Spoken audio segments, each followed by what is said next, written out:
সবাইকে নমস্কার, যতনা খুলুঙ্কা, good afternoon. আজকে সিপাহীজলা ডিস্ট্রিক্টে যে ভূমি পূজা ceremony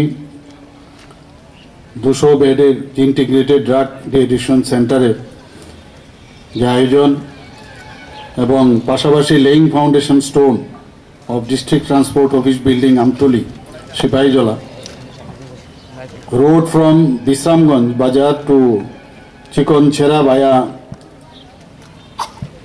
Bar Kogari, school building at Latia Chera High School, circuit house building, additional classroom and boundary wall of Chorilam High Secondary School. একটু আগে আমরা এগুলো একের পর এক আমরা করলাম এবং এই অনুষ্ঠানের আয়োজক সিপাহীজলার ডিএমএন কালেক্টর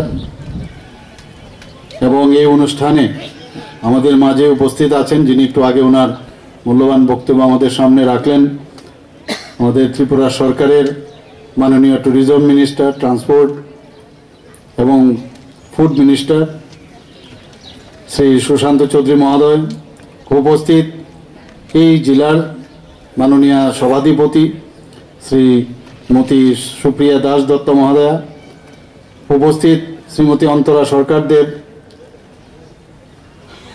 উপস্থিত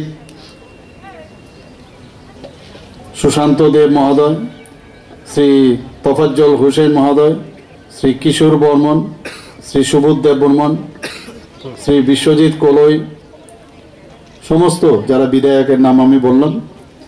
এখানে উপস্থিত আছেন আমাদের শ্রী কিরণ গিত্তেজি, secretary health and family welfare department, এবং doctor Siddharth Shiv Jaiswal DM collector, এবং শ্রী ভোগাতি জে ডিএসপি সিপাহীজলা। তাছাড়া উপস্থিত আছেন ট্রান্সপোর্টের যিনি সেক্রেটারি মহোদয় আছেন শ্রী সিকে জমাতিয়া, এবং হেলথ, পিডাব্লিউডি, ট্রান্সপোর্ট, এডুকেশন এবং অন্যান্য লাইন ডিপার্টমেন্টের যারা অফিসাররা এখানে উপস্থিত আছেন, অন্যান্য কর্মচারীরা এবং বিশিষ্ট ব্যক্তিবর্গ এখানে উপস্থিত আছেন, বিশিষ্ট যারা জনপ্রতিনিধি এখানে আপনারা উপস্থিত হওয়ার জন্য হার্দিক অভিনন্দন ও শুভেচ্ছা আমি জানাচ্ছি।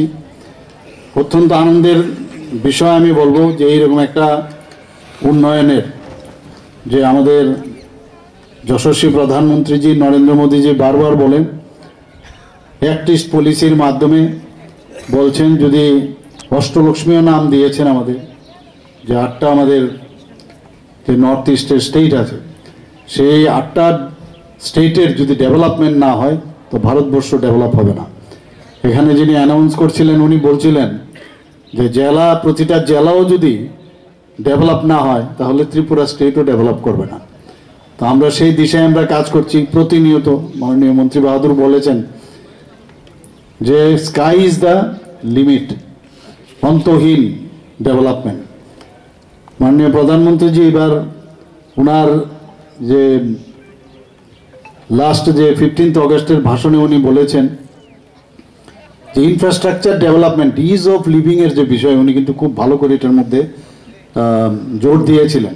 ইজ অফ লিভিং মানে একটা ব্যক্তির বা একটা কমিউনিটির যা যা দরকার, এটা শহরেই হোক গ্রামেই হোক, সেই জায়গার তার সমস্ত যে ফেসিলিটিসগুলো আছে সেগুলো আমাদের ডেভেলপমেন্ট করতে হবে।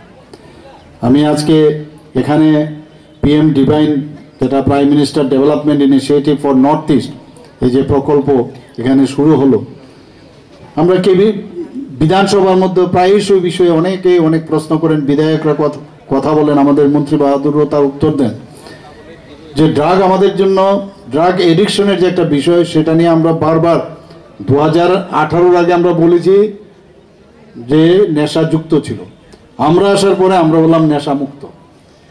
তবেই কিন্তু আমরা বিভিন্নভাবে আচ্ছন্ন আছেন ড্রাগ নিয়ে, তাদেরকে আমরা কিভাবে এই যে ইজ অফ লিভিং আমরা দিতে পারি, ভালোভাবে থাকার, তার বিষয়ে আমরা নানাভাবে আমরা প্রকল্প আমরা ব্যবস্থা আমরা নিয়েছি, যোজনা নিয়েছি।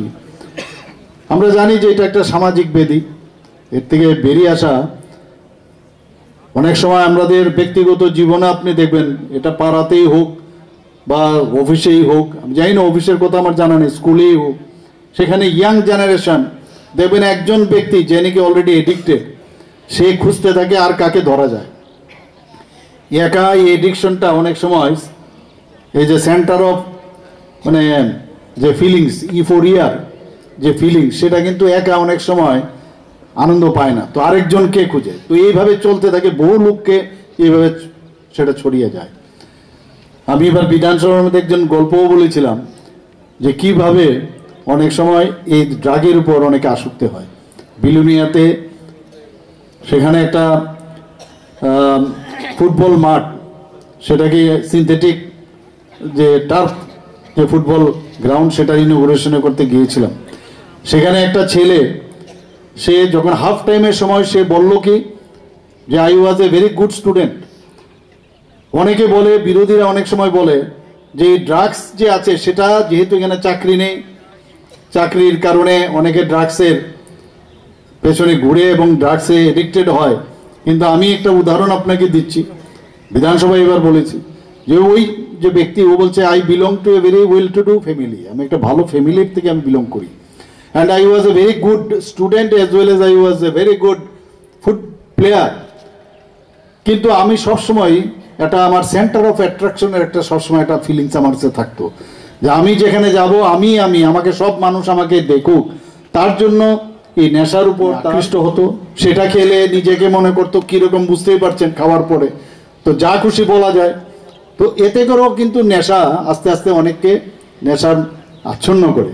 তো শুধু একমাত্র এরকম না যে যারা মানে চাকরি পাচ্ছে না, ফ্রাস্ট্রেশনে ভুগছে, সেটা হয়তো বা আছে, কিন্তু এইগুলোর দিকে তো আমরা দেখছি। কিন্তু আমরা দেখেছি স্কুল কলেজে অনেকের মধ্যে কিন্তু এই ধরনের লোককে আইডেন্টিফাই করা ইজ ভেরি ইম্পর্টেন্ট। আমি অনেক জায়গায় অ্যাওয়ারনেস প্রোগ্রাম হয়, সেখানে আমাদের স্কুল কলেজের যারা টিচাররা আছেন তাদেরকেও আমরা বলি আপনারা আইডেন্টিফাই করুন কতজন অ্যাবসেন্ট কেন হচ্ছে, যারা অ্যাবসেন্টে তাদের আইডেন্টিফাই করুন কেন হচ্ছে, তাদের গার্জিয়ানকে ডাকুন।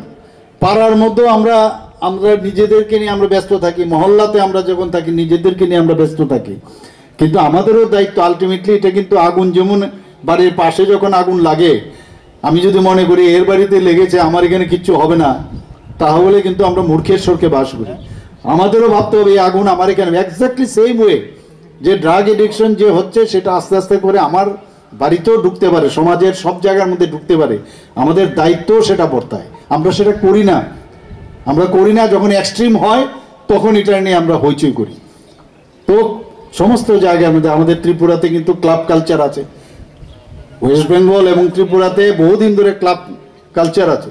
তো ক্লাবের যখন আমরা মিটিং টিটিং হয়, এইবারও একটা প্রোগ্রাম আমরা করেছি, কয়েকটা প্রোগ্রাম হয়েছে মায়ের গমন নিয়ে, তাদেরকে প্রাইজ দেওয়া হয়েছিল দুর্গাপূজা উপলক্ষে।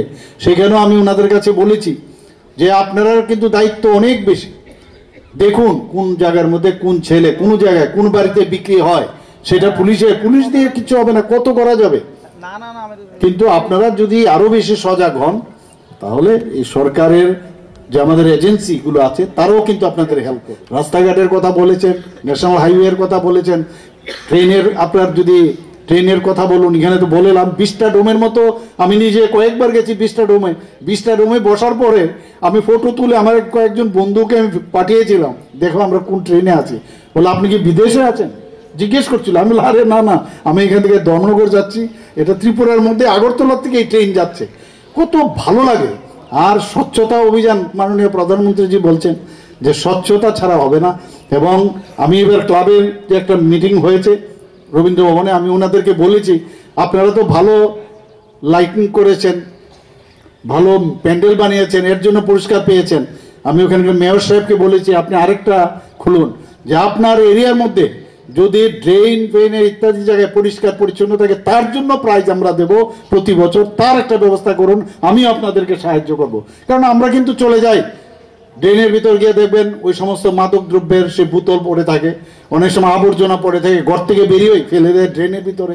তো এর জন্য একটা মানে নিজের যে বিষয় সেটা কিন্তু আমার মনে হয় যে সবাই বলা উচিত। সমস্ত রাস্তাঘাট যদি পরিষ্কার, আমরা তুলনা করি অন্যান্য দেশের সাথে, ছোট ছোট কান্ট্রিতে আমরা যাই কি সুন্দর লাগে, আরে পরিষ্কার করতে কি পয়সা লাগে, এটা তো আমি ইচ্ছে করলে আমি পারি। নিজের জ্ঞান বৃদ্ধি করার জন্য কি সমস্যা? আমার যদি নিজের জ্ঞান বৃদ্ধি আমি ইচ্ছে করলে আমি বাড়াতে পারি। পড়াশোনা এটার জন্য তো কেউ বলতেও হয় না। কাজে নিজের ভিতরেই সব আছে, নিজেরাই যদি আরও বেশি সচেতন হই, নিশ্চয়ই আমরা আগামী দিন এক ত্রিপুরা একটা মডেল স্টেট বানানোর যে চিন্তা, সেটা নিশ্চয়ই হবে। আমি আজকের এই অনুষ্ঠানে আপনারা বসে আছেন অনেকক্ষণ ধরে, এবং এই ধরনের একটা মানে এই যে প্রকল্পগুলো এখানে আজকে ফাউন্ডেশন লে হলো এবং এখানে ভূমি পূজন হলো, আপনারা উপস্থিত থাকার জন্য হার্দিক অভিনন্দন, শুভেচ্ছা জানিয়ে আমি আমার বক্তব্য শেষ করছি। নমস্কার, জয় হিন্দ।